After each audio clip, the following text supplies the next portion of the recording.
ओम साई राम। पुणे में रहने वाले स्वर्गीय श.भा. पटवर्धन ये एक ज्येष्ठ साई भक्त थे। उन्होंने श्री साई सागर को 1993 में एक सन्यासी का अभूतपूर्व अनुभव बताया था। वो उनके ही शब्द में आपको बता रहे हैं। अनुभव बताने से पहले आपको विनती है कि आपने ये चैनल सब्सक्राइब नहीं किया तो ज़रूर कीजिए और वीडियो के नीचे दिए गए थैंक्स बटन के द्वारा सही प्रचार कार्य को सहयोग दीजिए। पटवर्धन जी ने कहा, ये बात 1972 की है। मैं शिरडी गया था। सुबह साई समाधि मंदिर में काकड़ आरती होने के बाद साई दर्शन लेकर मैं द्वारकामय में आ गया। श्री साई बाबा के फोटो का दर्शन लेकर मैं धुनी के पास जो खंबा है वहाँ बैठ गया। उस वक्त आज की तरह द्वारकामय में भीड़ नहीं होती थी। गिने चुने भक्त ही वहाँ दर्शन के लिए आते थे। मैं बाबा का नाम जाप करते हुए बहुत देर तक वहाँ बैठा रहा।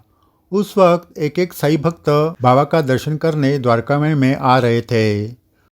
थोड़ी देर में एक भगवाधारी सन्यासी वहाँ आ गया। वो बाबा के फोटो के पास गया और फोटो में जो बाबा के पाँव थे वो दबाने लगा, जैसे बाबा वहाँ प्रत्यक्ष बैठे हैं। मुझे अजीब सा लगा, लेकिन वो सन्यासी बड़े श्रद्धा से ये सेवा कर रहा था। मैं उसकी सेवा टकटकी लगाकर देखने लगा।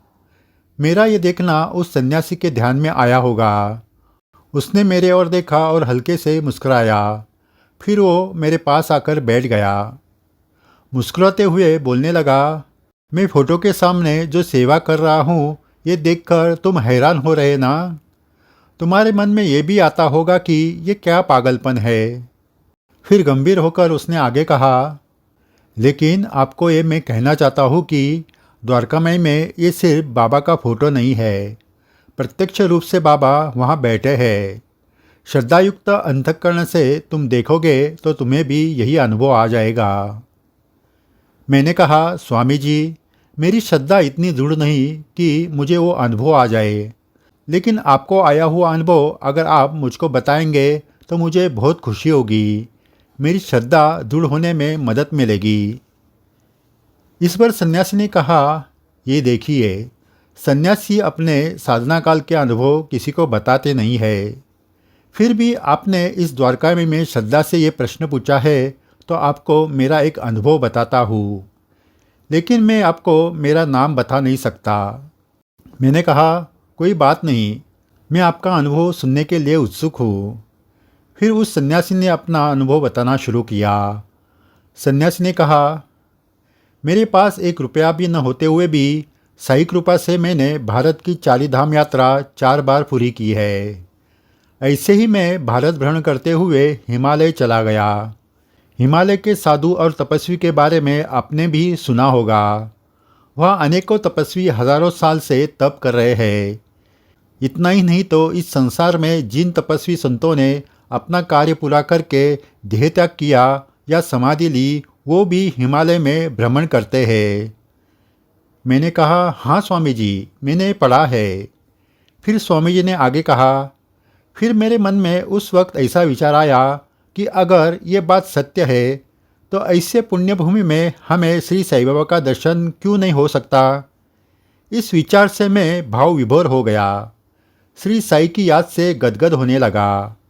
फिर मैंने ठान ली कि इस बर्फीली हिमालय की पहाड़ पर 2 घंटे श्री साई का जाप करेंगे।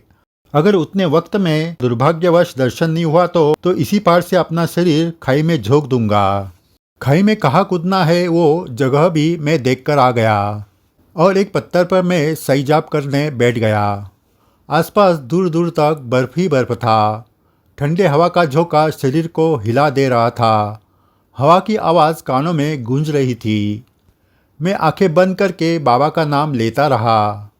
1 घंटा हुआ, 2 घंटे होने को आए, लेकिन श्री साई बाबा के दर्शन के आसार नज़र नहीं आए। मन निराशा की ओर बढ़ने लगा। बाबा की याद से आंखें भर आ रही थी।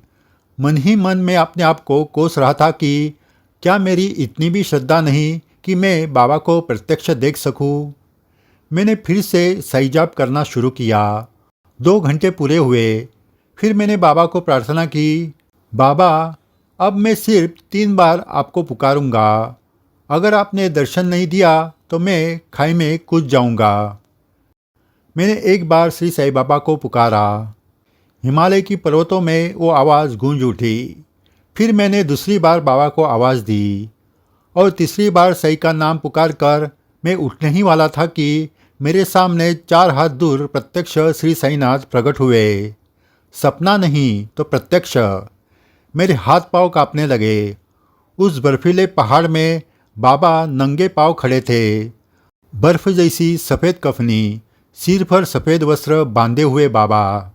मुख पर तेज इतना था कि सोने जैसी चमक, धीर गंभीर और हल्की सी मुस्कान। मेरे दिल की धड़कन जोर से धड़कने लगी। हाथ पांव काँप रहे थे। आंखों से आंसुओं की धारा लगी थी। मुख से शब्द ही नहीं निकल रहे थे। बोलते बोलते वो सन्यासी रुक गया, क्योंकि उस सन्यासी की हालत वैसे ही हुई थी जैसे उन्हें उस वक्त बाबा का दर्शन हुआ था। द्वारका में के साईं के फोटो को हाथ जोड़कर वो सिर्फ रो रहे थे। अनुभव सुनकर मैं सन्न हो चुका था। ये मेरा भाग्य था कि यह अनुभव मैं द्वारका में मैं बैठकर सुन रहा था। कुछ वक्त बीत जाने के बाद सन्यासी शांत हुआ और उठकर वहाँ से जाने लगा। जाते जाते उसने कहा, बाबा ने सिर्फ देह छोड़ा है। द्वारका में मैं उनका सिर्फ फोटो है, ये भूलकर भी मत सोचना। बाबा आज भी प्रत्यक्ष रूप से द्वारका में है। ऐसे कहते कहते वो सन्यासी वहाँ से चला गया। उस दिन से मेरा द्वारका माई के साईं फोटो को देखने का नज़रिया ही बदल गया। आज भी कभी मैं द्वारका में जाता हूँ तो मुझे पूरा विश्वास होता है कि बाबा वहाँ प्रत्यक्ष बैठे हैं। साईं भक्त हो, साईं बाबा ने समाधि लेने के बाद भी भक्तों को प्रत्यक्ष दर्शन दिए हैं। ऐसे अनेकों अनुभव आए थे और आज भी आ रहे हैं। ऐसे ही अद्भुत अनुभव आगे भी आपको सुनाते रहेंगे।